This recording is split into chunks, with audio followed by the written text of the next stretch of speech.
What really happened to reggae's greatest icons? The shocking betrayals, sad endings, and dark secrets behind their untimely deaths will leave you speechless. From Peter Tosh's brutal final hours to Lucky Dube's tragic ambush, these are the stories the world wasn't ready to hear. Stay tuned. This will change how you see the legends forever. September 11, 1987, marked a dark chapter for reggae and humanity. It was a Friday evening on Plymouth Avenue in Barbican, Kingston, when three armed men stormed the residence of reggae legend Peter Tosh. Among them was Dennis Lepo Loban, a man Tosh had once helped. The encounter quickly escalated into a tragedy. Within moments, Marlene Brown, Tosh's longtime partner and manager, was unalived. Winston Duck Brown passed away instantly. Peter Tosh, the revolutionary artist and activist, was beaten and left for dead. Though rushed to the University of the West Indies Hospital, he succumbed to his injuries. Others, including radio personality Jeff Free-Eye Dixon, Peter's drummer Carlton Santa Davis, and friend Michael Robinson, were not spared the chaos. The intruders carried weapons, a magnum, an automatic firearm, and a 9mm. They ransacked Tosh's home, leaving a crime scene that shocked the nation. Speculations about the motive range from a failed financial promise to suspicions of a calculated assassination. Tosh, a bold critic of corruption and inequality, had inspired admirers but also attracted dangerous enemies. Dennis Loban eventually surrendered to the authorities with Interpol's help. While he was convicted, the identities of his accomplices remain a mystery. Even after his death, Peter Tosh's legacy was marred by controversy, disputes over his burial rites, conflicting claims of paternity, and public drama surrounded his passing. Despite the turmoil, Tosh's fearless advocacy for justice and equality continues to resonate. Reggae's heartbreak did not end there. On March 29, 2022, another devastating loss struck the community. Donald Orlando Shaw, famously known as Tabby Diamond of the Mighty Diamonds, fell victim to a violent drive-by combat. At 67, Tabby was sitting with others on McKinley Crescent in St. Andrew when an armed man opened fire. Tabby and another man, Owen Beckford, were unalived, leaving the reggae world in shock and mourning. Speculation surrounding Tabby's death linked it to a possible reprisal involving his son. While these claims remain unverified, they add a layer of tragedy to an already grievous event. For over 5 decades, Tabby Diamond's soulful voice defined the Mighty Diamonds, whose hits like Past the Couchie and Right Time became anthems of resilience and hope. His demise reignited calls for action against rising violence, underscoring the urgent need to protect Jamaica's cultural treasures.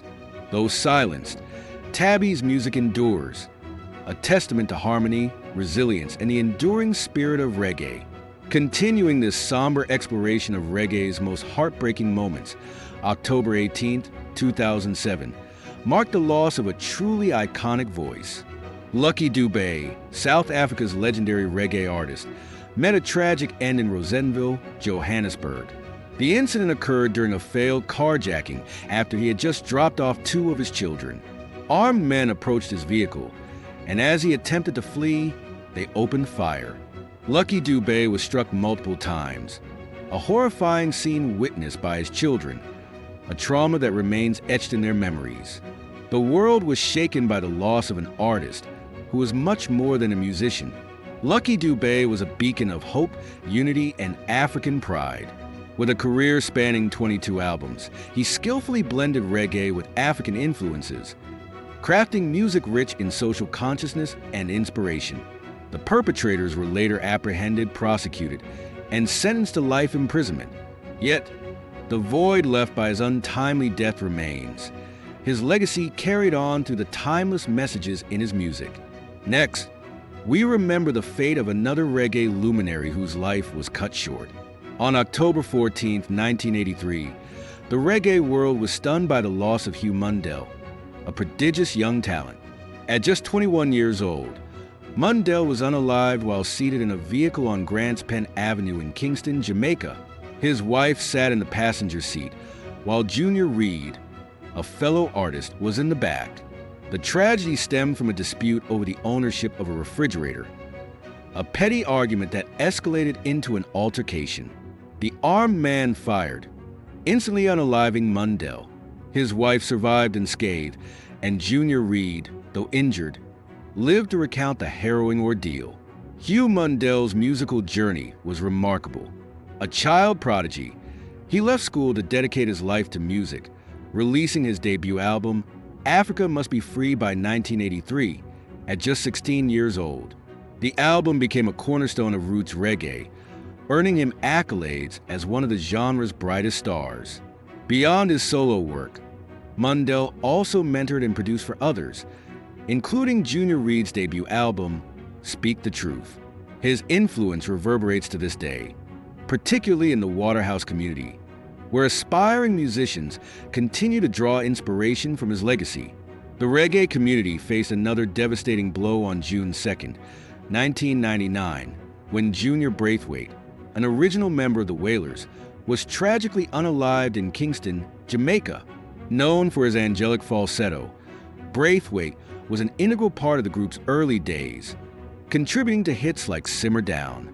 However, his journey with the band was brief. He left in 1964 to pursue opportunities abroad.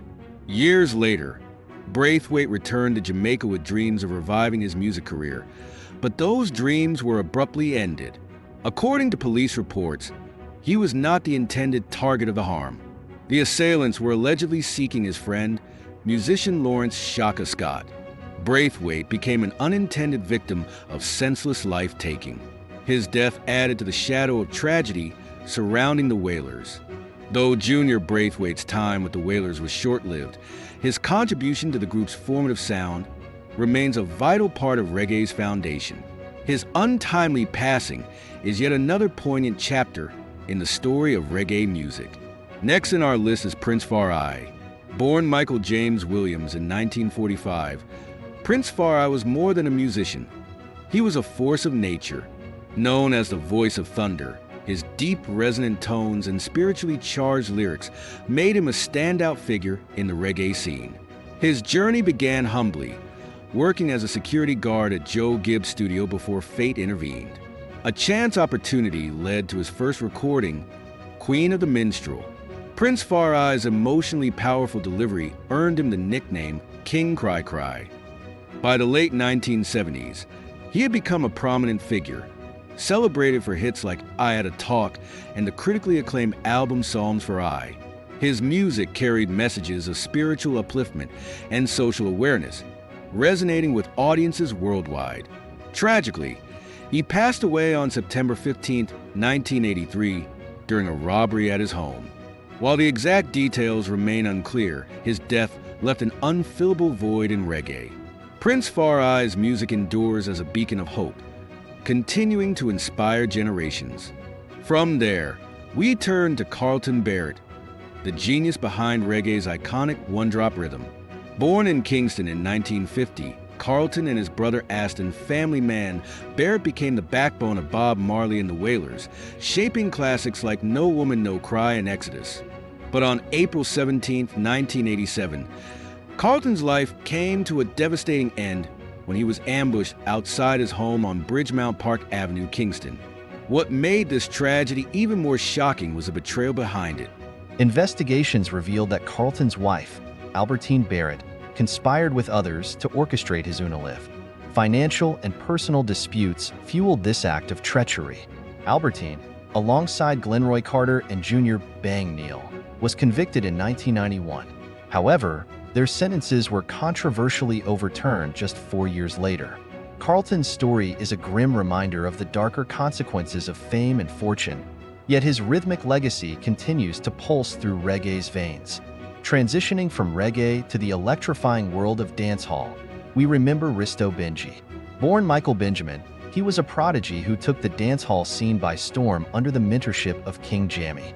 Risto captivated audiences with hits like Passport Buddy and Give Me the Money, blending sharp lyricism with infectious energy. However, the struggles of sustaining early success caught up with him, and on May 16, 2011, he passed away. An unidentified assailant attacked Risto at his home in Church Pin, St. Catherine. Despite being rushed to the hospital, he succumbed to his injuries.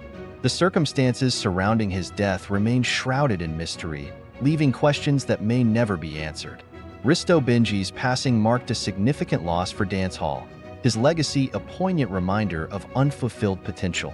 Next, we reflect on the story of Nitty Gritty, a reggae pioneer with a voice that carried the essence of gospel and the struggles of everyday life. Born Glenn Augustus Holness in Kingston in 1957, Nitty Gritty rose to prominence during reggae's transformation in the 1980s. His distinct wailing style set him apart, and hits like Hog and a Minty and Good Morning Teacher cemented his place in history. Nitty Gritty's debut album, Turbocharged, remains a roots reggae classic. Yet, in 1991 he passed away when he was unalived outside a record shop in Brooklyn, New York. Speculations about the motive continue to swirl, but justice was never served. Despite his untimely death, Nitty Gritty's music continues to resonate, preserving his legacy in the hearts of fans. Finally, we remember Panhead, a promising dancehall artist born Anthony Johnson on October 28, 1966, in St. Mary Parish, Jamaica. Known for his socially conscious lyrics and magnetic stage presence, Panhead quickly rose to fame in the late 1980s. Panhead's career was on an upward trajectory, performing alongside legends like Buju Banton and Beanie Man. Many believed he was destined for greatness, but tragedy struck on October 10, 1993. As Panhead left to dance in Maverly, Spanish Town, he was ambushed by 3 armed men and fatally wounded. The crime remains unsolved, leaving a void that still weighs heavily on the dancehall community. His death inspired tributes like Luciano's No Mama No Cry, ensuring his influence would not be forgotten. Betrayals, conspiracies, and untold tragedies. These reggae icons paid the ultimate price for fame and their fearless advocacy. But is there more to these stories than we've been told? Drop your theories in the comments, smash that like button, and hit subscribe, because the next revelation is even more chilling.